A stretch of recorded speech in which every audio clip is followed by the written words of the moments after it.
មហាព្រឹត្តិការណ៍អ្នកចម្បាំងគុនខ្មែរពោះទៅកាន់ពិភពលោកដាអ្នកចម្បាំងគុនខ្មែរប្រមូលផ្ដុំអ្នកខាងគុនខ្មែរជួបគ្នាលើសង្វៀនតែមួយថ្ងៃអាទិត្យទី2ខែសីហាឆ្នាំ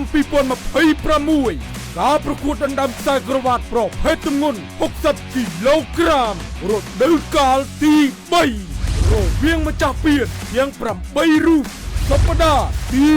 3ឈុនវ៉ាន់ឌីបាជាមួយលីទីថេតឡើងរចនាបាជាមួយណារ៉ាន់តាច័ន្ទរាជហើយក៏មានការប្រកួតមិត្តភាពអន្តរជាតិចំនួន4គូបន្ថែមទៀតរាហូមាខេត្តបាត់ដំបងឈុតសេរីវ៉ាន់ថងបាជាមួយភួងឈីរួយមកពីប្រទេសចិនជង្គង់ពិឃាតដំបងក្រញូងហ៊ីមកំរៀងបាជាមួយជីអ៊ូលួសឹងមកពីប្រទេសចិន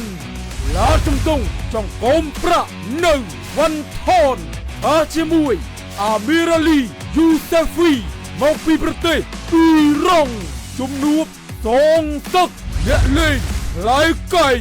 សេងទ្រីគុនខ្មែរបាជាមួយម៉ាឌីមកពីប្រទេសពីរ៉ុងសូមចូលរួមទស្សនាឲ្យបានច្រើនកុះក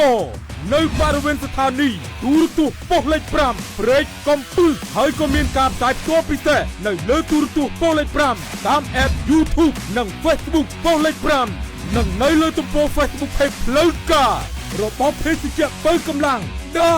ផ្សាយផ្ទាល់រៀងរាល់ថ្ងៃអាទិត្យចាប់ពីវេលាម៉ោង7យប់តទៅនាំមកជូនដាច់មកដោយ